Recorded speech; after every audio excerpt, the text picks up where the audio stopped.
What's going on, golf fam? Welcome in for our round 4 live stream here on a Saturday morning. Just feels a little bit weird, but today we've got our golf, Farmers Insurance Open final round. What I'm expecting, and at least especially from some of the names that are chasing Sam Ryder, to be a really exciting finish. I don't see Ryder running away with it.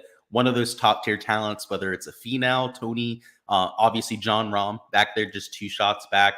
Or guys like a Max Homa, Colin Morikawa could make a run here on Sunday. Somebody's chasing down the leader, and at the very least, going to make it a tournament. So I'm looking forward to it. I can see a few of you down there in chat.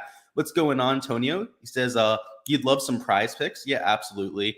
We'll go over them towards the end of this live stream. We'll be doing a look at the course first, and then a look at the DFS board, and then wrapping it up with some of our props. What's going on, Marco? Yeah, we hit absolutely huge yesterday over there in Underdog. That was a heck of a day. Parker says he's here for the prize pick squares. Let's cash. Absolutely. Zach must have played Sanjay this week and isn't having a good time. Is what it is. What's going on, Colin? Let's get it, Luke. What's going on, DePeach? Hopefully everyone's having a swell start to your weekend, right? Last night, Friday, we had some golf on. No football, right? A little bit, and I want to call it like a slow time when it comes to sports, but kind of, right? Especially when the NFL is starting to dwindle down. So a lot of eyes on golf. So I like that. There's a lot of people tuning into content that seem to be getting into golf betting in general, whether it's DFS, whether it's prop betting, all that sort of fun stuff. So if you're one of those new people to the sport, I just want to say welcome. We love to have you guys. We love all the extra eyes on the sport. And I tend to think that you guys are going to have a lot of fun over there with the stream and with the sport in general. Let's go ahead and hop into the golf course and take a look at what we were dealing with yesterday, which should be relatively consistent with what we're going to see here for Saturday's round. So for round 3, played right about how it did for round 1. So the weather has just kind of been the X factor this week. We can pretty much throw out round 2, right? Round 2 is where it played nearly 4 shots over par. Round 1 played 0.22 shots over, and round 3 extremely consistent, played 0.21 shots over. Now, when we take a look at the weather, there are slightly higher winds for today than what you had there for rounds 1 and 3, but it's not anything crazy, right? You're dealing with 7 to 8 miles an hour of sustained winds. In terms of the wind gusts, they do get upwards of right around 15 to 17 miles an hour super early in the day. So the players that are teeing off, I believe the first tee time is 11:30 local time, might be dealing with some of the remnants of those early gusty winds, but they do calm down by the time that these players are going to be playing a majority of their round. Something like 9 to 12 miles an hour isn't anything special. That's your average day out there at Torrey Pines, San Diego. Again, a coastal course, so you're always going to get some sort of wind out there, just perhaps slightly more significant than what you had for yesterday. In terms of your pin locations, boy, oh boy, are they ramping up the difficulty. Every single pin location is tucked to whether the left or the right. There's not one center pin location on the entire schedule. And you can see some of the comments over there. Is there something wrong with middle of the greens there at Torrey? Somebody said that's just brutal. So yeah, they're clearly trying to ratchet up the difficulty here a little bit. And with all those names at the top, it's for an obvious reason. They want there to be some sort of entertainment at the end. They know that if they make this course as difficult as humanly possible, that Sam Ryder is going to be dealing with more than a headache out there. He's probably going to blow up. And honestly, he's probably going to shoot like 5 over today. I'm just going to get that out there right now. Sam Ryder probably not going to be in contention by the end of it. But those guys that are trailing, those are the sort of players that at major championships have gotten it done before, right? Or at the very least gone into contention, like for somebody like a Tony Finau. And I have no doubts that those elite world-class sort of players can handle these kind of pins. So Sam Ryder under contention, first time ever in that sort of situation. We'll have to see, right? We haven't seen it before. He hasn't been tested like this on the PGA Tour before. So who knows? Maybe he's a dog. Maybe he's an absolute killer out there. He'll go out there, be able to handle himself. But these pin locations are not going to help. So a few ones I just want to point out. Hole 3 is the downhill par 3. They played that at about 160 yards yesterday. Typically for Sunday, they play it at its full 200-yard length. So that front left pin location from over 200 yards is pretty much inaccessible. So that's going to be a real tricky hole. Let's see. Hole 11 is a 240-yard par 3. And when they use that back right location, it gets even longer. It plays like 250 yards in true distance. Does play downhill, so it doesn't play a true, 250 yards. but still real difficult location there. Hole number 16 is a par 3. It's another back left pin location. So you're looking at that playing close to 220 yards. Let's see. The last par 3, I believe, is hole number 8 here. It's playing in the back left. Now, that hole is only like 190, 200 yards. But again, that back left pin location is by far the most difficult pin that you have. And because it plays severely uphill, any sort of back pin location, you can't see it whatsoever. You can't even see the flag stick out there. You might be able to see like just the flag portion of it from over the hill down there at hole number 8. But a back left pin is even more so a nuisance when it comes to your line of sight. So the par 3s, all of that is to say, we're going to go through the props later on. On Underdog, they have par 3 scoring props on there. There's going to be a ton of overs. I mean, hole 3, if they're playing it to 200 yards and it's that front left pin, good luck making a par. Holes 11 rates 240 yards. Hole 16 is going to play like 220 yards. Because so many of them on Underdog are at 12 in terms of their cumulative par 3 strokes, like if they shoot even par, which I think would be a good round around those par 3s today, then they're going to end up pushing that prop, let alone a few of the guys that they had posted at 11.5 last night that I took an over on. It would actually hit if they go out there and shoot even par. And like I said, with those pin locations, I think even par around the par 3s is something that pretty much everyone in the field would sign up for. I imagine the scoring average is probably at least 1 over par over those 3 holes. Sorry, over the 4 holes today, if not slightly worse. Let's see what's going on, chat. See a few of you funneling in at this point. Make sure you smash that like button on the way in. Helps get the word out there to more people. What's going on? Kamari said he found me on Underdog. Yeah, absolutely. I posted my slips in there the other day. And yeah, I'm glad that you found the stream. This is where I do all my picks and whatnot. I don't like post them on servers like that because then they'll just get bumped, right? I post them on my Patreon. That's where I'm actually like posting my slips. If I were to do that on like Underdog server, Prize Picks server, that sort of thing, the picks would last about 2 minutes. So that's the idea. But glad that you found the stream. What's going on, Jay Dummy? Parker says, yeah, boring sports night. Sorry, I was reading that the wrong way for a second. I was getting confused. It's early in the morning. I got to drink my coffee. Parker does say, yeah, there's only like 5 games between the NBA, NHL, and college basketball. So yeah, it's a pretty boring night, but Sunday, I think everyone's kind of just gearing up for the Sunday AFC Championship, NFC Championship games, because those are going to be epic. They should be relatively close games and premier quarterbacks across the board. I mean, I guess except for Brock Purdy, right? You're dealing with 3 of the best quarterbacks in the NFL. It's going to be a lot of fun. So hey, maybe tonight we focus on the golf, right? We'll be sweating out our bets, but tomorrow we're going to have a lot of fun when it comes to football. Gerg says, can't wait to cash your Homa outright. Me and you both.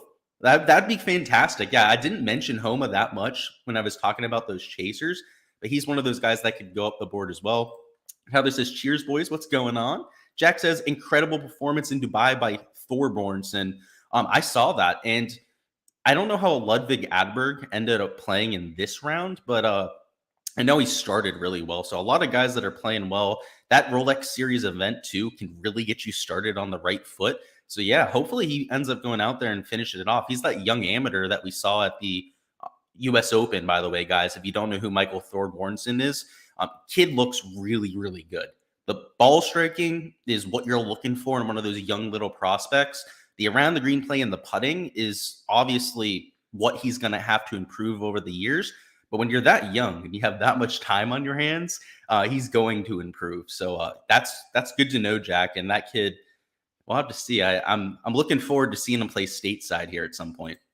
Tyler says, you're playing Torrey in 2 weeks. They better cut that rough. Yeah, you might need to bring some Advil with you if they don't, because your back's going to be hurting. Your lower back by the end of the day, if they don't cut that rough, is probably going to be a little bit sore. So, hey, Tyler, bring some Advil just in case, because that stuff is gnarly out there. Jump Boy says, let's cash out.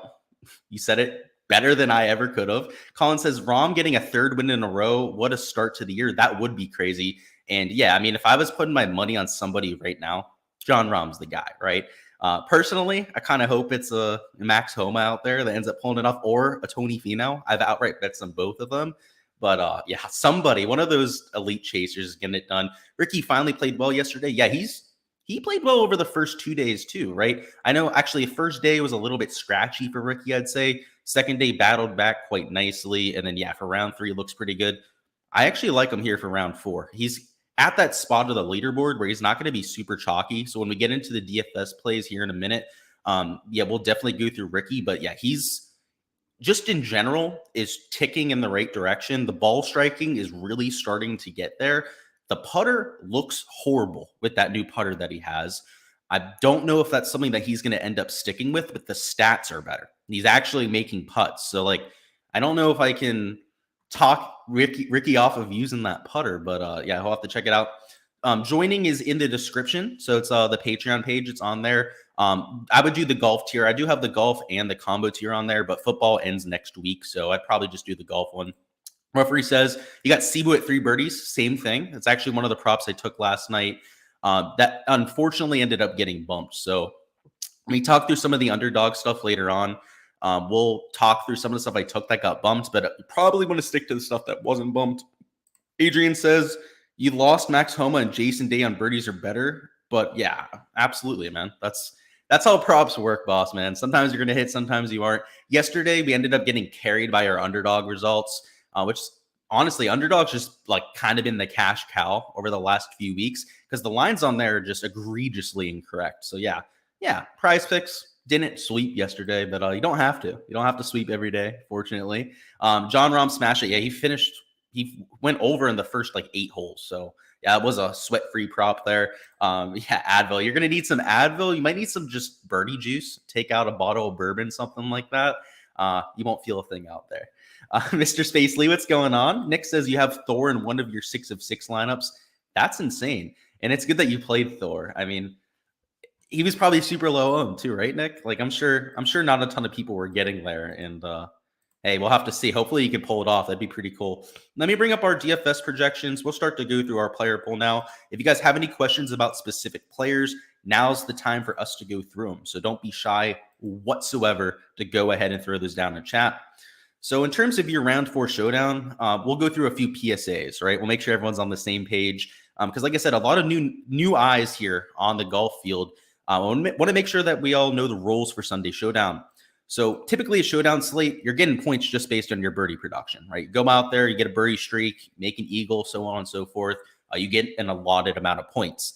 That's the case for rounds 1 through 3 showdown. For round 4 showdown, though, if you are new to it, there are placement points involved. That means that the player that finishes in first place is going to get placement points similar to a 4-round contest. The difference, you don't get the full 30 points like you would for a 4-round contest. I believe it's 12 points. Second place is something like 7 points, so on and so forth. Goes down to right around like half a point or 1 point for the guys finishing in about 35th to 40th place. And for those guys, essentially doesn't make a difference. You're not going to need the sort of players that are going out there getting an extra half point, 1 point. But from time to time, particularly for large field GPPs, those placement points at the top of the board are how you differentiate yourself, right, from finishing in, let's say, like 3rd in the contest and actually taking the whole thing home. So when we take a look at the projected points tab here, all of that is accounted for, okay? So based on a player's starting score, their position on the leaderboard, my algorithm assigns players placement points, which is why John Rahm projects almost a whole 10 points higher than a Justin Thomas. That is almost entirely due to the placement points, because when it comes to the median projection, just going out there making birdies, your typical or traditional showdown kind of scoring, they would be less than half a point apart, right? You're talking about just the slimmest of margins with these top end players. The real differentiator here for tomorrow is going to be those placement points. The unfortunate part is that the ownership reflects that. And this is really where the edge comes when you're looking at a round 4 showdown, is everyone's going to play the guys at the top. It's a no-brainer. If you're playing in cash, even more so. Guys like John Rahm might not be 41% owned, like I have them on there. Might be closer to like 90, 95% owned in those sort of contests. So when we're playing DFS, a game that is extremely dependent on ownership, game theory, considering what the rest of the field is doing, we have to make decisions on these super chalky players. So you can see I'm not playing everybody at the top of the board, right? Like Colin Morikawa, not playing them, right? Sungjae Im, not playing them, right? I can't play everybody that's going to be 20% owned. And particularly when we start to get down towards the middle to bottom of the board, these higher owned players like a Brendan Steele, Thomas Dietrich, I'm expecting to get a bunch of ownership. Sam Ryder, right? Obviously out there in first place, getting a ton of ownership, right? 26.5%. All of these chalky players at the middle to bottom of the board, I'm fading. That is typically the strategy I go with. And it's the same strategy we used yesterday, right? Think about it. There was a Brendan Steele at the top. There was a Tano Goya that people were talking up, a Sam Stevens. I mean, even a Sam Ryder, right, was an absolute flop at his price tag there for round 3. It's because they're lower tier players, right? They get themselves into contention. People get excited, want to run to the window and play them when they're really just chasing in actuality. Those rounds are volatile. They're just going to happen from time to time. Even for some of the lesser skilled tour players, they're going to have fantastic rounds, right? They're going to have a sample size of 18, sometimes even 36 holes, like what you had for Sam Ryder, where he looks like an absolute killer. And then goes out there, shoots what? I mean, what was it? Even par there yesterday. Today, I think he's going to shoot like 5-6 over par, given how difficult the conditions are. Those are the kind of guys you want to fade. Whereas these players up top, right, like a John Rahm, Tony Finau, for example. I mean, even somebody like a Colin Morikawa, completely understand playing. Sungjae Im, Max Homa. These sort of players, I'm okay playing because they actually go out there and smash for 4 rounds in an event, right? They're elite tier players. They're top 10, top 15 players in the official World Golf rankings. I have a lot more confidence that they can sustain that kind of success as opposed to somebody that luck-sacked into it for a round or two. And sure, once a blue moon, we get one of these absolute slapdick players that goes out there and is able to keep it together for all 4 rounds. But that happens, like I said, once in a blue moon, right? And these players, in terms of their ownership, are being owned, in Sam Ryder's case, 26.5% of the time, right? Over a quarter of lineups are going to have Sam Ryder in it. And that's well over his hit percentage on this sort of slate. So that's the idea. Guys, I'm getting to John Rahm, no brainer, right? I think he's going to win this golf tournament. So even though he is mega chalk, I'm getting there. It's not always the case. There's plenty of times where, like even with Xander Schauffele, I believe he was playing at the Travelers. He did, in fact, end up winning that golf tournament. I ended up playing him there, even though he was going to be like 40% owned, because I was fairly confident that he was going to get the job done. So, and that obviously ended up being a smash slate there. You just, if you're going to play a John Rahm, you play him in at least half your lineups, probably closer to like 65, 70%. You try and make sure that you're well over the field. You can leverage that so that when he goes out there and has a good day, perhaps goes out there and wins the golf tournament, that you have more than the field, that it matters, right? Because if you were to play 40, even just like 50% in your lineups, it means nothing, right? Everyone has that 40, 50%, and your portfolio, if anything, is now just a 5-on-5 versus the rest of the field. So just make sure if you're going to play them, which I am, right? You got to be a little bit aggressive about it, right? Put them in an uncomfortable amount of lineups, something that makes you a little bit squeamish inside. That probably means that you have enough John Rahm. Nick says he was 10%. Okay, so a little bit higher owned than I guess I thought he was. Why no Xander today? So for me, it just can't play everybody up top. He's 14.3%. So I guess if I wasn't playing a JT, I'd probably play Xander Schauffele. Like I'm trying to find that one pivot there in the 10K range. For me, it's going to be JT. I just think he has a little bit more firepower, but Xander's cheaper. He's only $9,500. So that opens up a whole other can of worms, right? You can be a lot more balanced if you made him your pivot in that range and similar ownership. So the only pushback I'll give you, Nick, is that I can't play everybody, right? So that's why I'm not playing Xander Schauffele, but a similar play to a JT, who I'm playing for that same kind of reason, relatively low owned. If I play a Rahm and a JT together, first off, you have the low owned JT, but second off, 2 really expensive players. Not a lot of people are going to go that much of a studs and duds kind of approach. So I think that the combination of Rahm and JT is going to be even lower owned than it probably should be. So yeah, that's the thinking there. Shefty says Montgomery bumped to 5 birdies or better on Prize Picks, 3.5 on Underdog. What? He went to 5 birdies or better? I took him at 3.5 on Prize Picks. What he did? How does that make any sense? He bumped a whole birdie and a half. He's not bullshitting. I thought you were bullshitting. I'm not gonna lie, man, because a whole birdie and a half bump, that's insane. And we took him at 3.5 birdies there on the Discord, which makes sense, right? He's super good putter. Like, he doesn't have to have the best ball striking. So even with tough pins, I think that Montgomery is more than live to make like 5-6 birdies. but I had him at 3.5 birdies. Now he's at 5. I mean, yeah, I guess under. Like, no one should be at 5 birdies. That's ridiculous. I thought if anything, he'd go to 4, right? Which is like, I'd still consider taking an over at 4. There's a lot of push equity there. But at 5, yeah, you'd have to take an under.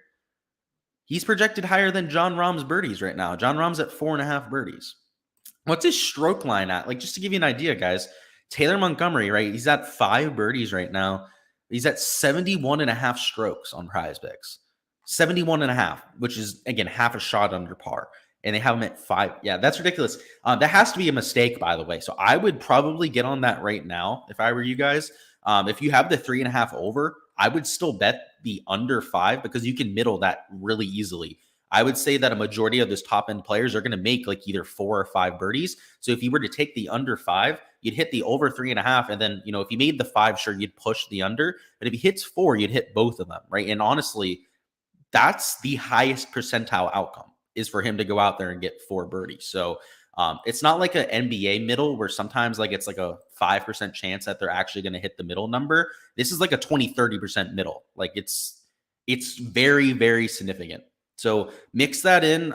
If you were going to mix it in with anything, I guess John Rahm over 4.5. So let me just share my screen. That's actually really important that you pointed that out. Thank you.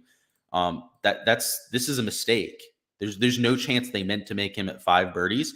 So this is the kind of card you can enter to take advantage of that. So actually, let me see if I can even do that. I can. Oh, I hit my limit last night when it came to entering entries, but I guess I was able to enter that one. Well, I shouldn't have been able to. I hit my limit last night. Okay, well, let's let's take advantage of this then, because I wasn't expecting to be able to do that. That maybe they really messed something up, because I shouldn't be able to enter that. Who was I had strokes on JT. All right, well, I guess we're doing Prize Picks. They bumped it down. Fuck them, fucking scums. They're watching the stream. Whatever. All right, I got my 1 entry in. I told you guys it was a mistake. There was 0 chance they were going to leave that up there. There's no chance they meant that. All right, well, we got 1 entry in. We'll get to Prize Picks and Underdog later on, boys. We're going to get back into fantasy. But that was just too good not to get into. That was clear mistake. And thank you, Yoltz, for pointing that out. Good looks. I appreciate that. And hopefully anyone down in chat that was able to get in a card in or something like that would appreciate that too. Thank you.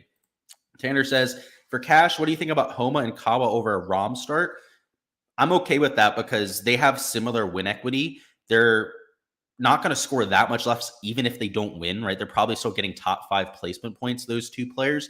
And then the salary savings is the huge thing. So yeah, Tanner, I'm more okay with that kind of build today, just because there are so many of those top end guys in contention. Tyler says Morikawa versus Sanjay in a head-to-head. Thanks for all the content. Of course, Tyler. And between those two, I would have to take Morikawa. Sanjay has been a little bit hairy with the driving accuracy. He's gotten away with it. He's still been hitting plenty of greens in regulation. But at some point, you're going to end up getting a bad break, right? Those sort of players are going to go out there, miss under a tree, miss under a lip of a bunker, which is a very common thing around Torrey. So I would take Morikawa. He's keeping himself in position. The putter's actually been pretty good over the recent stretch. So yeah, I would go with Morikawa. By the way, guys, see 115 of you guys down there. Go ahead, smash that like button. I appreciate you guys. We're talking through the DFS board right now. We'll be going through Prize Picks and Underdog as soon as we finish it up. So if you're waiting for that, stick along for that. Obviously, we had a little side there a few minutes ago. But yeah, we'll be fully going through the Prize Picks board here in about like 15, 20 minutes, I'd say. DePeach says, is the can't play everyone up top the reason on Monty? Not so much, no. With Monty, it's skill set. He's clearly overpriced. He's not a good fit for the course. You get to see that yesterday. He shot well over par. Yeah, it's more than just that, honestly. Can't play everybody, true, but also I don't think he's a good play. I think he's a solid $1,000 too expensive. I think that he's probably twice as owned as he probably should be. And it's just the hype, right? Like the kid's good, but he's not John Rahm good. He's not Tony Finau good. He's not even close to that right now. So just, I think the price tag's a little inflated. I think the hype train's a little bit inflated on a Taylor Montgomery.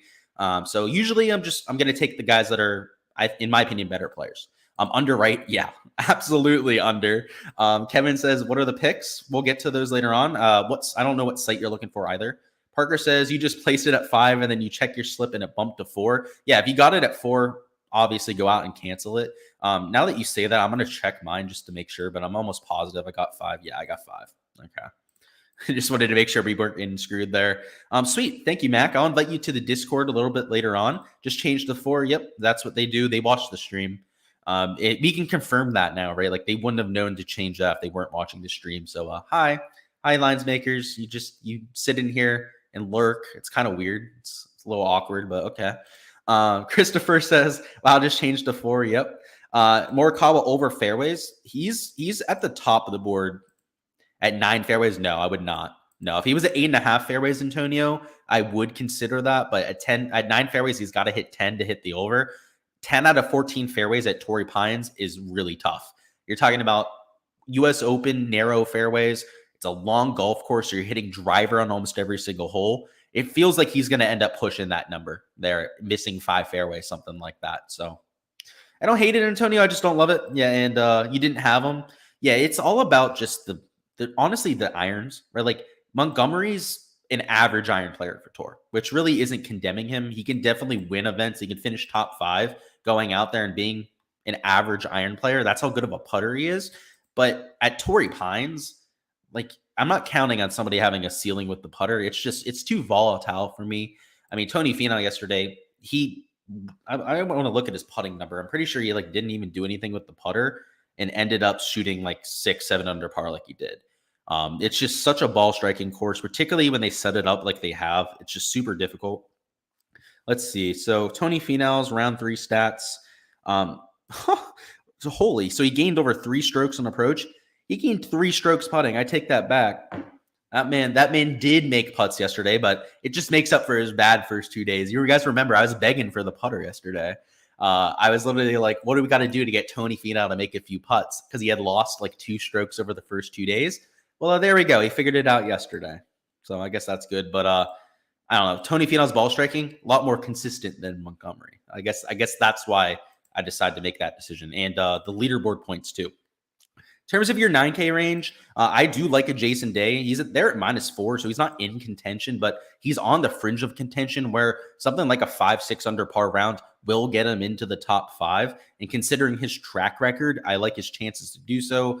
Max Homa, I'm hoping wins this golf tournament, so we've got that going. Outright bet, my largest outright bet this week is on a Max Homa. So hit the gala at $9,000. I like the price tag. He kind of just spun his wheels, shot -1 there for round 3. But loves Poa. You can see that over there. He's a gainer on the surface. The approach play has been beautiful the entire event. Just yesterday, lost 2 strokes off the tee, lost over a stroke putting, which both of those are, I would say, uncommon for a Theegala, as he's one of the longer players on tour, and he's also one of the best putters on the PGA Tour. So in general, I do expect him to slightly rebound in those 2 categories. And if he were to continue the approach play and get back to his usual self when it comes to the putting and the driving, Sahith is going to look really good. Could also potentially get into contention there. I like Hideki. He's another player like a Jason Day on the outskirts of contention. So with something like a 5-6 under par round, which would be a ceiling today, could get himself into the mix. McNeely a little bit further back. But what I like about McNeely is his firepower. He's not somebody afraid to go low. He's going to take aim at pins. He's one of the best putters on the planet. He's up there with a Taylor Montgomery. And in fact, if we take a look at the shots gained putting stats, Montgomery here gaining 1.28 shots per round. Look at this, McNeely gaining 1.26. So, for all the love that Montgomery is getting with the flat stick, McNeely has been arguably just as good over that stretch and is way cheaper. So if I'm going to take a chance on a putter, right, I'll take the one that's lower owned and then like $1,000 cheaper. So that's the idea there. In this range, I'm not looking for as many ball strikers, but I still like getting to them. Justin Rose, an example of I'd say just a slightly above average ball striker, but loves the greens around Torrey. Wyndham Clark, long off the tee, aggressive player. Same thing with Pendrith and Smalley. All 3 of these players have significantly higher eagle equity than most of the field. They're going to be able to reach the par 5s with how long the course plays and how long it's going to play here on Sunday. Those sort of players have the most birdie upside. Just they can actually reach those par 5s. They can put scoring clubs in hand on some of those 450 to 500 yard par 4s. So I'm liking the ball striking there. Davis Thompson, another flusher of the golf ball. Ben Griffin's just really good at golf. I have to say that. He didn't have the best day overall yesterday, but he was making a bunch of birdies, making a bunch of like 20 footers. So Ben Griffin, I like his upside going forward. Gary Woodland, Ricky Fowler. Fowler really, he's getting some ownership, but I'm okay with it. We talked about it a little bit earlier. He's starting to look a lot better with the swing, and the putting stroke doesn't look good. It's not aesthetically pleasing, but it's getting the job done. It's getting the ball in the hole. So I like what I'm seeing from Ricky Fowler. He's another player that's on the edge of contention right there at -4, where if he has even a remotely decent round, he's getting into the top 10. So I like the placement point potential, and 15% ownership seems fair. Like, that's probably about where he should be, and just somebody I'm choosing to get leverage on. Nick Hardy, he was my model's like number 1 popper, I would say. So he was number 5 in total model ranking this week. Was like number 30 in pricing. And actually, I think for 4-round contest, it's closer to like number 40 in pricing. So you're getting a great value, a course where he should be putting well because he's a great POA putter for his career. The ball striking stats were outrageous coming into this week. So if we go and find Nick Hardy, you can see he's getting 1.18 shots per round with the approach play. I'm always willing to take a chance on that sort of player that loves the surface you're on, was coming into the week with a lot of steam, great approach stats like you're able to see on that sample size. But perhaps it's just a little bit underperformed, right? People played Nick Hardy. He was actually kind of chalky this week, and to this point have not been paid off. So I'm expecting his ownership to just continue to go down. And now it's only 6.6%. And if that's the number we're going to get, definitely willing to get some leverage there. Benny Ann, love where he's at -5. He goes out there, has a good day. He's going to get himself into those top 5 placement points. Callum Turan, same thing. He's gone way under the radar. Nobody's talking up Callum Turan. I don't expect him to be that chalky because of that. You can see just 10.5%. It's another guy I'm willing to get over the field on. Emiliano Grillo, he's one of those guys, kind of like a Nick Hardy, that's just like super far back. You're not looking for placement points here at all, but he's 4.7% owned, and he's one of the few players, because of his ball striking acumen, kind of like a Hardy, that can take this 6-7 under par. It can go out there and have the round of the day, that sort of thing. And if that ends up happening at low ownership, that's going to be the key to winning the GPP, right? You can take your chalky ROM up top. You can take your chalky 9K range guy like a Max Homa in that lineup, right? If somebody like a Grillo or a Hardy ends up just absolutely smashing today, you win the GPP by taking that sort of player and combining him with that chalk. That's how you win a round 4 showdown. So I'm taking shots on these sort of guys, and the shots I'm taking are going to be on those just top tier ball strikers like an Emiliano Grillo. Molinax, another one of those situations, though he is at -2, so he has a little bit more opportunity to get a few placement points. Johnny Vegas, long off the tee. He seems healthy. He, on all the cameras, all the shots that we've seen, does not look like he's having any pain with the surgically repaired shoulder. So if he's going to be healthy, we know that he's severely underpriced for this kind of field. Taylor Moore, just a much better player than the price tag. Another relatively long player. Dylan Fratelli, long player off the tee, aggressive. I think you're getting the idea here, right? Garrick Higo, long player off the tee. Scott Piercy, long player off the tee that likes POA. It's just, to me, the distance equals upside. And it's not always the case at a PGA Tour event where distance is just equated to upside. But when it's a 7,800-yard golf course and all the par 5s are 600 yards, it does. Like, there are certain guys that can reach the green there on those 600-yard par 5s and certain guys that can't, right? And majority of my player pool down low are just the guys that can reach the par 5s. It seems like it's maybe just dumbing it down a little bit too much, but you got to find an edge when it comes to DFS, and this is the largest edge I see. Adam Schenk, another player that's much longer than people give him credit for. In fact, Adam Schenk last year was top 10 in driving club head speed, which literally I did not guess. When I saw that stat, I thought it was fake. I had to look it up and confirm that it was true, and it is. Adam Schenk is actually way, way longer than I thought he was, and way longer than anybody else gives him credit for. And the last guy I have here is Peter Malnati. And if you're new to the channel, you might go, Peter Malnati, that guy is short as shit. Right? He's like 280 yards off the tee. Well, I make an exception for Malnati pretty much any time he's on a showdown slate. I'm going to be playing Peter because he is the most aggressive player that I have ever seen.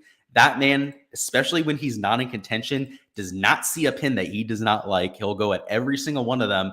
And just time and time again, he'll make 7-8 birdies in a round. He's just an absolute madman.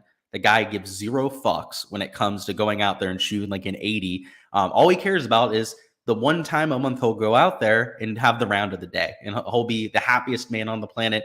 If you haven't seen Peter play before, he's got the best attitude of anybody that you'll see out there. I mean, he'll hit a shitty shot and laugh about it and legitimately still be having a good time. But when he starts making putts, it's contagious. Like, he goes out there and he'll go on stretches of 5-6 birdies in a 9-hole stretch, so on and so forth. And he's $6,100. He's 1% owned. So if you give me a super low owned Malnati, you give me a Malnati that's super low priced, or he's only $6,100. I am 100 out of 100 times going to be playing him. So even though he's a shorter player on tour, he's like maybe that one exception down low just because of that wedge play. Let's catch up on chat. Then we're going to go over there to prize picks. Also talk through some of the underdog lines that are up. Let's see. Neil says favorite targets under 7K. So yeah, we just went through a few of them, but it's these longer players, right? It's like a Fratelli that can potentially reach these par fives into Higo is there at -2. Another player that's kind of close to contention, right? Has a ceiling round. He's maybe getting into the top 10. So I like that.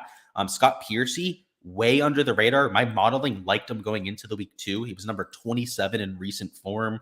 Let's see it right around 7K. I know you said sub 7K, but like these Molinaxes of the world, the Johnny Vegases, the Taylor Moores, that at least in my opinion have the most upside because they're just better players than their peers, and then they're long off the tee. So that's what I would stick with, boss man.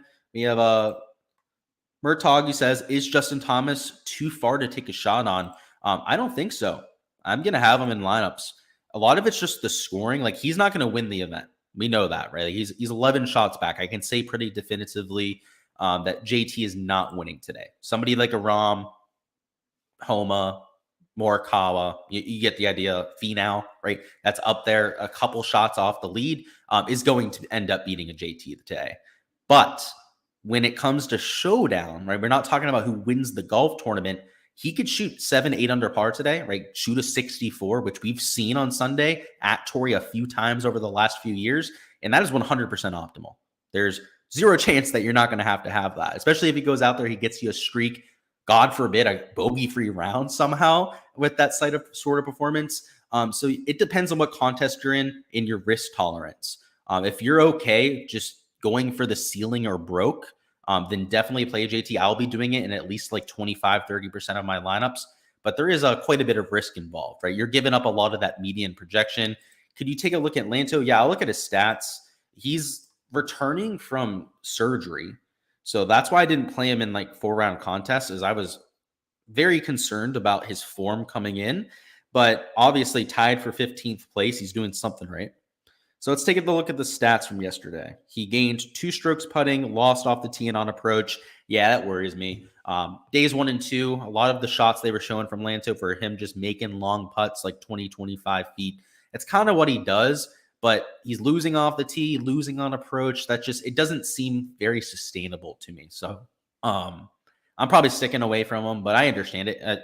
Got a great story. So if you're looking for somebody to just support, I'm okay with it for sure. He's a good guy. Tanner says, thoughts on Turan, Lanto, and you lineup. So, okay, you're saying round out. So I think you're having me just choose one of those 3. So if I had to choose between them, I like Turan. I also like Kevin Yu. Let's see. Kevin Yu's a little bit further back, I believe. Yeah, what's Kevin Yu at? He's -3, so not that much further back than some of the other choices you could go with. I like Kevin Yu there, and I like Callum Turan. Those would be my top 2. Personally, I think because of ownership, you might want to take Kevin Yu, right? 3.8% owned. If you're taking a chalky John Rahm, somebody like that Max Homa, Colin Morikawa range that's getting 20-25% ownership, then definitely take Kevin Yu. If you're being a little bit different up top, if you've already differentiated at a spot or 2, then Callum Turan. So it comes down to ownership, but it's real close there. Adam says, any love for Burmeister, driving it great. Good course fit in general. I played him in 4-round contests. He's a little bit more expensive now, right? Because he's playing well. He's getting a little bit more ownership, but 10% isn't anything too much, right? Like I I'd be okay playing a Dean Burmeister. I personally decided to play Ricky Fowler instead, which I don't know. It seems kind of silly, right? Like Burmeister is just a better player, probably. Maybe it's just I'm a sucker for playing Ricky. Hope that he plays well here, but yeah, no complaints, no pushback from me, Adam. I think that he's a great play. It's just I'm being suckered into playing Ricky. What can I say? Kennel Mike says, Steele, Palmer, or Stevens for the best round. Palmer, because Steele looks like an absolute nervous wreck out there. He couldn't hit the ball straight for his life yesterday, so I would avoid Steele like the plague. Stevens, he's just a lower tier player in this field, and then Ryan Palmer is just a better player than the other two, and loves the golf course. So it's definitely Ryan Palmer. And he said, "Why not both?" Yeah, you're right. I honestly wish I could play both. But look at all these green names over here, right? I can't play everybody, unfortunately. If I could play everybody and I could get leverage to the field on everybody, count me in. That sounds like a lot of fun to play some DFS. But yeah, we can't. Thank you. I was just talking about your cash line. Gotcha. Yeah, so for a cash line, probably Turan then. So you're not worrying about the ownership as much. And you said you have Homa in there too. Yeah, I'd probably go Callum. You said anyone can use it. There you go. Helping out the community with your cash lineup. Murtog says, going back to JT in a showdown, would you throw him at captain or util? Yes, I would. Yeah, especially because for him to get into an optimal, we know it's JT going out there going nuclear, shooting something like at least 6 under par, maybe something like 7, 8 under par, getting to that optimal lineup.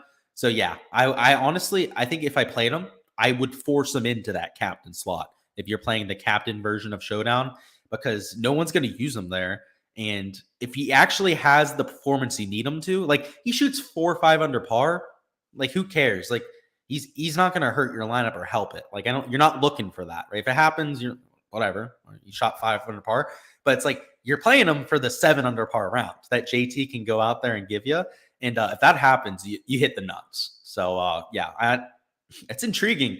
I don't usually enter that captain mode, dude. I might enter a few lineups now just because I think he's just going to be mega low owned. Like people just aren't going to use him there. Her reactor says, excuse me, guys, my throat is there's something in my throat here. 1 second. You can't tell I'm trying to clear it. It's not working though. Make sure you guys hit that like button if you're getting in here. I can see 137 of you down there. Welcome in. That's pretty awesome. Pro Reactor says, how do you feel about Robbie Shelton? So with Robbie Shelton, he loves this course. So anytime he's played here, he's been pretty successful. All of it comes down to the ball striking for me. So I'm going to double check on that. He's 3 over par. It makes me think that he's probably not playing that well. But I'm willing to look. If he's just hemorrhaging strokes on the greens, that's a great spot to get to. So he lost 0.5 strokes putting, which is surprising for Shelton. He's an exceptionally skilled putter when he's playing well, but he lost 3.6 shots off the tee yesterday. That's I don't know. It's a little bit worrisome for me. I can play him. You're definitely going to need that off the tee play to turn around. But boy, oh boy, losing over 3 strokes off the tees, it's hard to do. Nate says, any love for Keegan? So Keegan, the price tag's not great. That's the issue with a Keegan Bradley. But he's mega low owned. He's there at -5. I think if you're trying to force in a pivot, you really want to try and get a low owned leverage play here. It's a Keegan Bradley. It's not a sexy play, but he's $8,600. He's relatively cheap. He's, again, like I said, verge of contention, -5, which is actually a pretty good spot to be in there. You're making me wish that I played him there, Nathan, because I totally understand the play. Just, I guess, a McNeely, I'm playing for the upside, right? It's more of just the scoring aspect I'm looking for. But, you know, he's sneakily right there. And honestly, if there's like one guy I would play, it probably would be a Keegan Bradley. And if there's one guy that I'm kind of like uncomfortable that I don't have in my pool, it probably is a Keegan Bradley. So if that tells you anything, Nathan, I'd probably be jamming him into lineups if I were you, because anytime I have that uncomfortable feeling, a lot of times it ends up paying off. So I like it. All that is to say, I like the play. Robert says, what do we think about Ryder shooting under 73? I think he's going to shoot like 78. So I would not do that. J Dummy says hits the like button. Absolutely. Yeah, we're going to go over price picks here in a second. We're still doing our fantasy stuff right now. Martin says, side note, congrats on your book. Thank you for reminding me. I actually wanted to go over this at some point. I have a book coming out, actually. I've been working on this for 4 years. It's a book on modeling DFS, essentially how you can make your own model for fantasy sports. So I go over a lot of golf modeling on it, actually how you can create your own custom model and stuff. But it's also meant for like basketball, football, hockey, whatever sport that you're playing. It kind of gives you a roadmap to go out there and do that. So it's the book. I just got the print in right here. Is my lovely face next to it when I didn't have long hair. That's how long ago I started doing this book. I didn't have the long hair going, but it's called Decide to Win. So I call it Decide to Win because if you go out there, you decide to put in the effort to go out there and play fantasy sports, make your own models, do your own stats, so on and so forth. You can decide to win at it. You can decide to be better than everybody else at fantasy sports.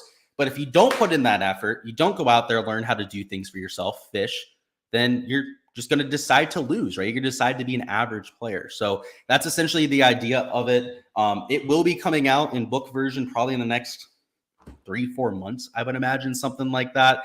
And of course, you guys will have an opportunity to go out there and check it out if you'd like. So yeah, appreciate that, Martin. Definitely something I've been working on for quite some time there. And the idea with that is to create more Gsluke, essentially, to be able to teach people out there to make their own sort of models, to go in there and customize their own kind of analysis.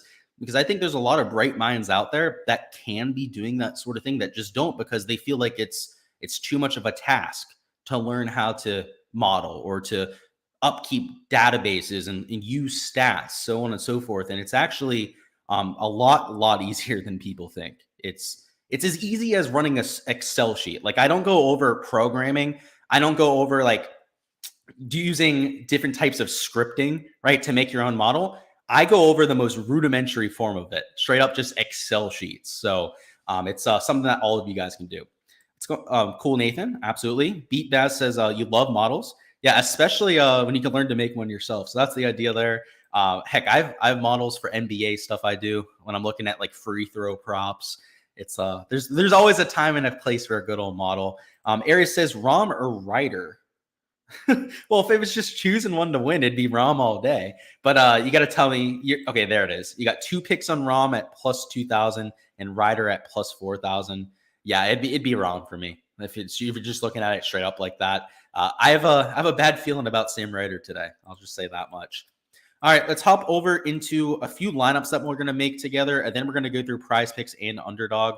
So let's go over to Draftkings. And just for all the cash people out there, I know this is a segment that a lot of you always look forward to. You guys are very patient with me too, you cash players. That's the one thing I have to say is, like, there's a few communities out there that can get a little annoying. You prize picks people that ask for the props every 5 minutes on stream. Gets a little aggravating, I do have to say. But the cash game people out there that sit there just every stream, they know when I'm going to go over it right in between the DFS and the prize pick side. You guys are the real MVPs because you guys never go out there and and badger me about them. You know I'm going to go over them at a certain point. So let's go through this. So if you're playing cash, there's 2 different ways to go about it, right? You either play John Rahm or you don't.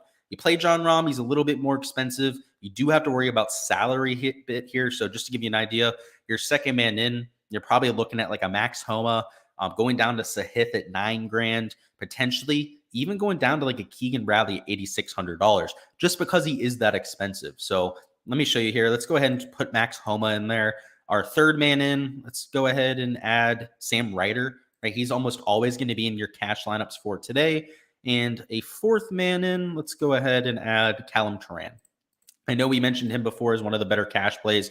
You could play SH Kim if you wanted to. You could play Taylor Moore there at -4, Benny Ann -5. The reason why I prefer Turan is his off the tee ability. He's relatively long off the tee, a good ball striker.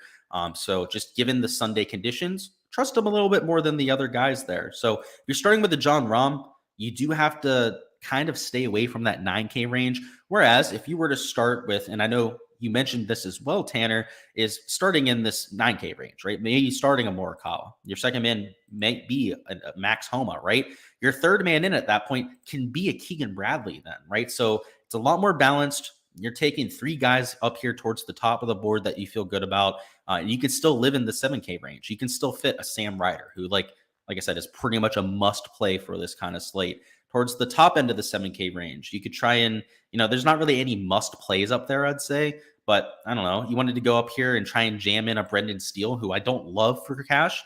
You can get that done with this sort of balanced build. So depends on where you want to spend your salary. I would personally probably take the John Rahm route, just because Showdown pricing is soft enough to be able to go out there and take solid plays across the board, even in that 6K range. Like, just to give you an idea, I mean, there's plenty of guys at like $6,900 that I'm playing, right? Like Dylan Fratelli, he's fine for cash. I have no issues getting there. Let's see. Adam Shank, even $6,200, right? Like, there's guys down here that are more than playable for your cash lineup. So don't feel like you have to take that balanced approach. Just wanted to give you guys a few different ideas if you're going in that direction. We'll see if there's any DFS questions. If not, we're going to hop into the prop side. Let's see what's going on. Your prize picks, but your win. Yeah, most of you guys are good about it. At 99.99% of you guys are.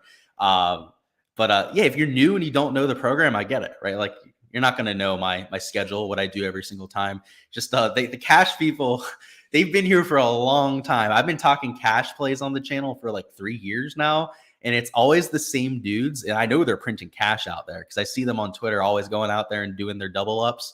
The cash community is a great one. I have to say that they get the job done. All right, but enough rambling about DFS. Let's talk about some props now. If you do have any DFS questions, you still feel free to go ahead and ask them down in chat. I'll get to them here when we go through questions, but let's talk through the prop board. So if you're just hopping in now, weather for Saturday, which will be the final round, I'll remind you we started one day early. So it is round 4 on Saturday. You're not hearing incorrectly. Conditions look slightly tougher. And let me go ahead and actually just refresh this here, make sure nothing's changed. Yeah, it looks extremely consistent. You have between 15 to 17 miles an hour of gusts to start the day. Now, they'll be teeing off right around 11 local time there. So they're going to miss some of the gustier winds right between like 8 to 9 a.m., which they're actually going to be getting there now. It's right around 8 a.m. local time there now. But when they're teeing off, it actually gets a little bit calmer. So when most of the leaders are teeing off, it's just going to be like 13, 14 mile an hour wind gusts. And then that's actually going to calm down to 9 to 10 miles an hour for the remainder of the round.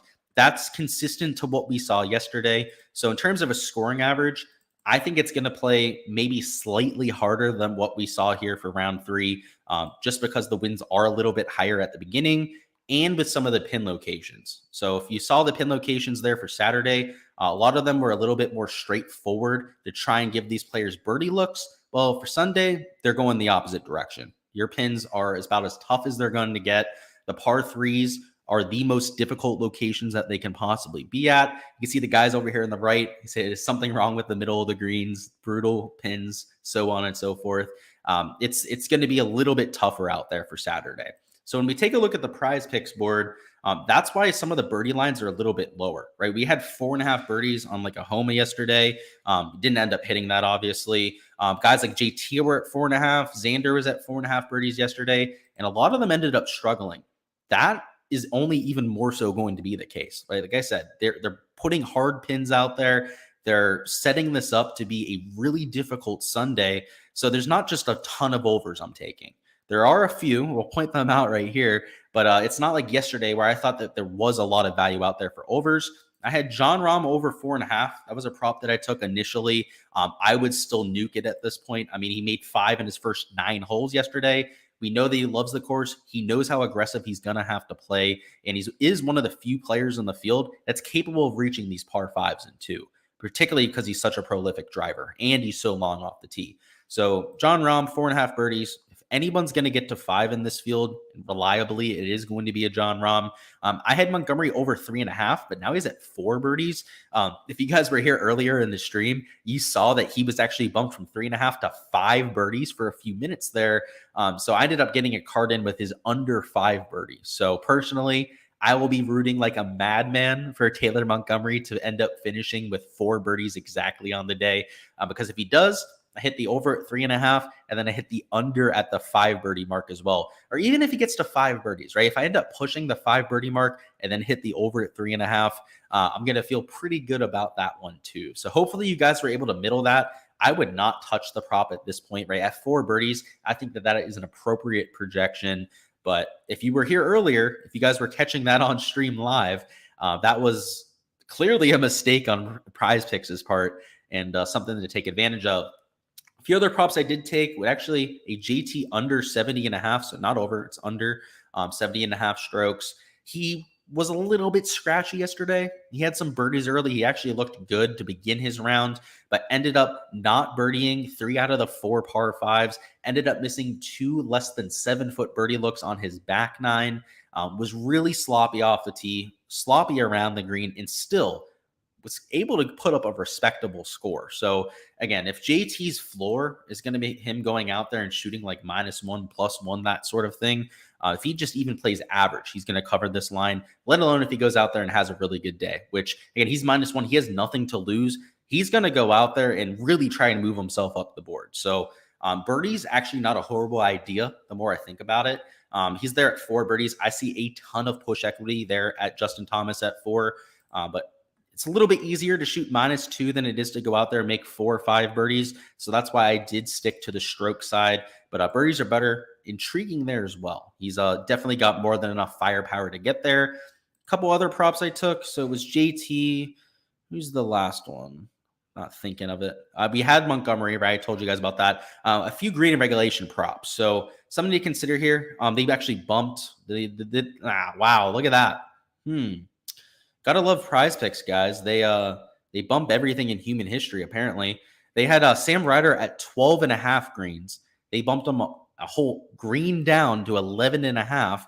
And then they had Hideki at 12.5 greens, 13 greens. And now he's there at 12.5 greens. So bump picks, getting back to it again. Let's find a few other ones on here, honestly, because there were a few other ones I was leaning on the under. Let's see. At 12.5, you're looking for players that are going to be a little bit squirrely. I mean, it's fairly priced. That's so screwed up. This Hideki prop before I went live was not bumped. This Sam Ryder prop was still 12.5 before I ended up going live there. So yeah, I mean, if you're just getting your props at this point, you probably want to stick to the John Rahm and Justin Thomas side, just because they're the ones that haven't seen any movement yet. I'd still lean on the under on a Hideki, but I really liked the push equity you're getting there at 13. So that's a bummer that one was bumped down. And the whole Sam Ryder 1 green bump almost has me wanting to take an over. Like at 11.5 now, it's kind of like what they did with Taylor Montgomery. It's like I think they over bumped it almost. Like I think they may have gone a little bit overboard there. And it's almost tempting to want to go and take like the over and try and middle it at 12, right? Because if he ends up hitting 12 greens regulation, you'd hit both of those props. And that's definitely a possibility.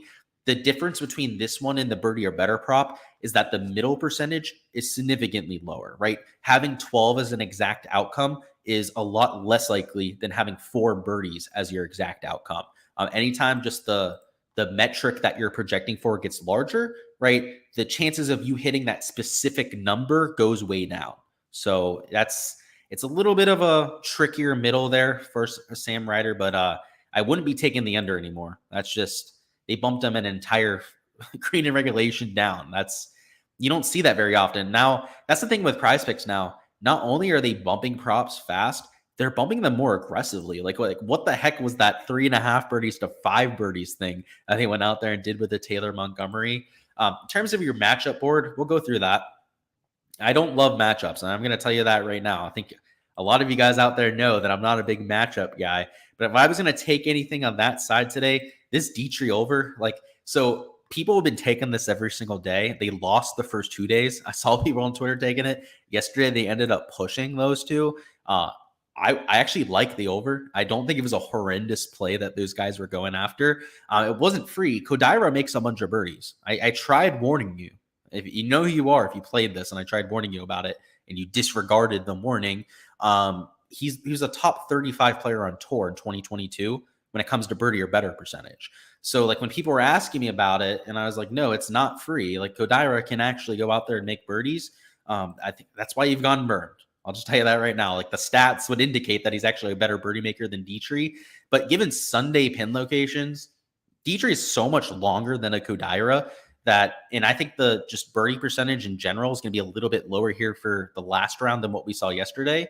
A lot of that is due to the length of the par five. So they're going to play a little bit longer here for Saturday's round. Dietrich can actually reach those. So if there's going to be a day to take the Dietrich over, it's here on Sunday. So I'll just mention that. I know a lot of you guys like those matchups. So you could take that. Let's see. Actually, this Ricky versus Cook, I would take the Ricky side for sure. But again, I don't ever force in matchups, so I'm probably going to avoid that. Let's see what else we've got on here. Molinax. A lot of these matchups in this range are pretty fair. They seem evenly matched. I guess the Sam Ryder versus Ryan Palmer. Like I don't hate going after Ryan Palmer at the under there as well. So those are a few matchups you could take a look at. Your fairways hit board. It's also, I would say, priced probably where it should be. You had JT bumped down from, I believe, 7.5 fairways down to 6.5, which we know he's not an accurate driver, but at this point, like I'd be taking the over, right? Like I feel like a few of these guys are just getting bumped too aggressively. They're getting action on the unders, and instead of bumping them from like 7.5 to 7, you're getting an entire fairway movement there. So honestly, don't hate that.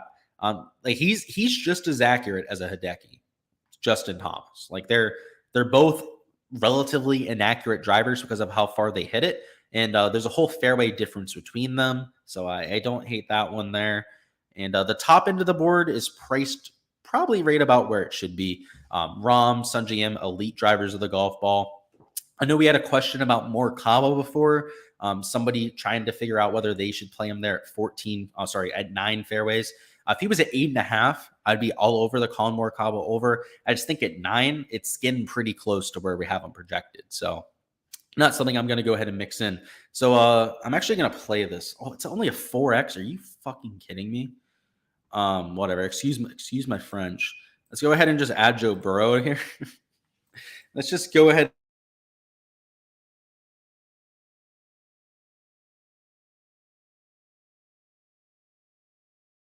Oh my God, my mic unplugged. Hopefully it didn't do that for very long. Tell me why before I was able to enter another card on stream. You guys saw that, right? It was the Montgomery under, John Rahm over. Tell me why I'm no longer allowed to enter. You see this up here in the top right? Now it says maximum daily amounts 500.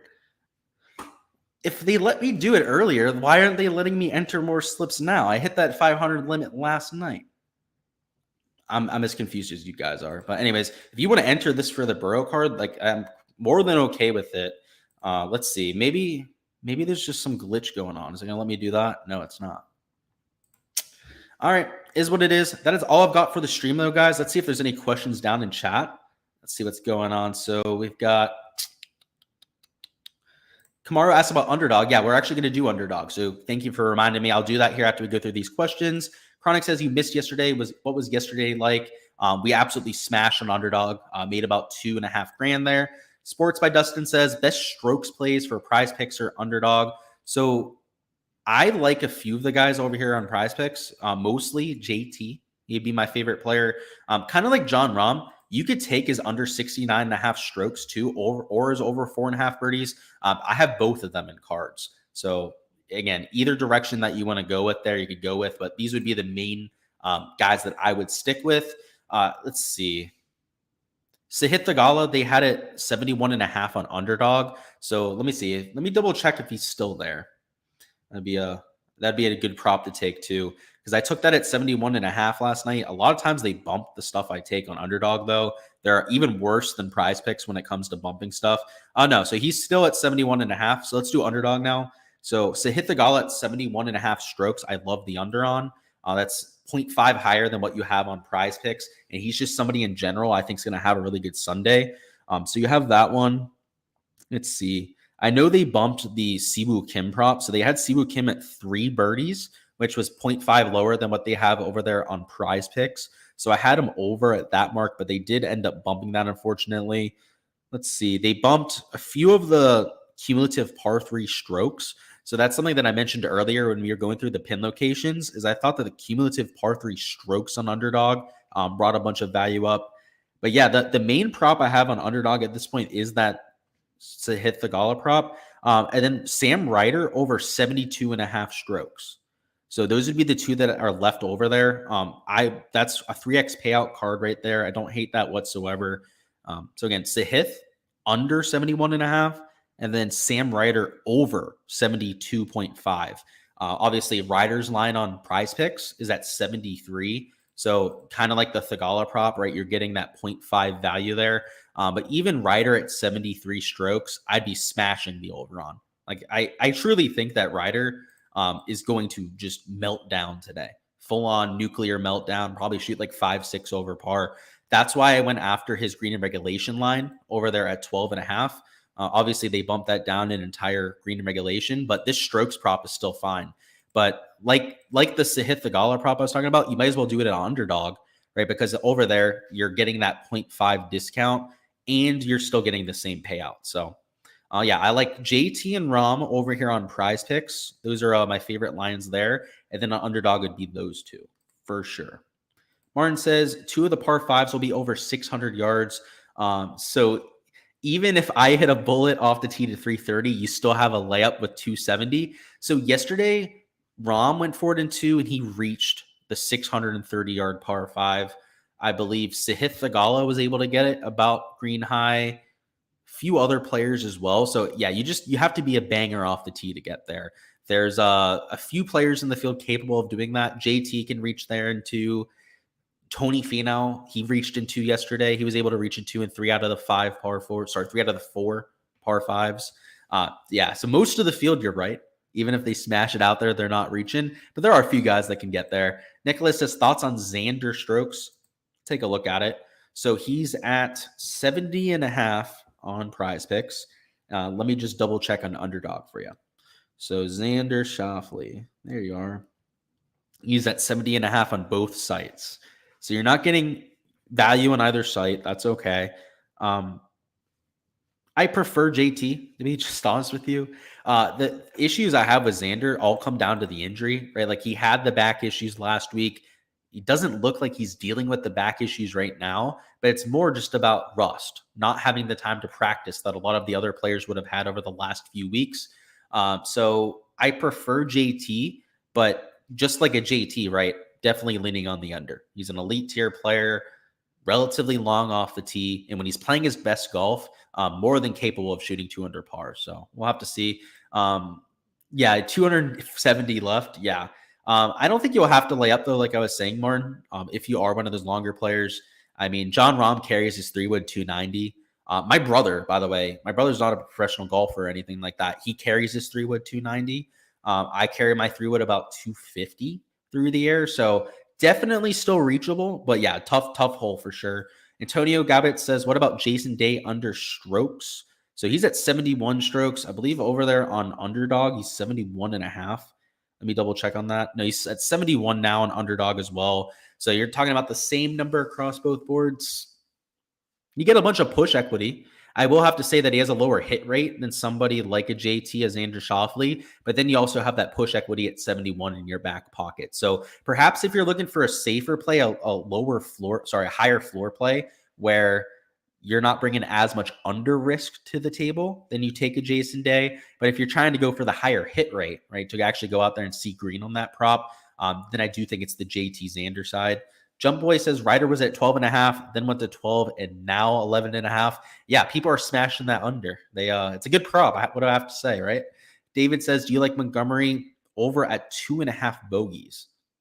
Yeah, I would lean on the over there. The average bogeys yesterday, let me just double check that. 1 second, boys, and bring up my write-up over here because I calculated the total bogeys per round because it's important over there for underdog. Total bogeys per round yesterday was 3.43 bogeys. So, yeah, over 2.5 for sure, especially for Montgomery, who's not the best ball striker on the planet. Definitely leaning on that over. Colin says, what about Homa over 13 greens regulation? If he was at 12.5, Colin, I'd take it. 13, not so much. Hitting 14 out of 18 greens regulation around this track is going to be a little bit more difficult. Well, not even a little bit more difficult, a lot more difficult than it would be at any other golf course. So personally, I would fade that, Colin. I think it's a pretty good projection. Sports said locked in on the 3 pick with Thomas Thigala and Ryder overstrokes. I love it.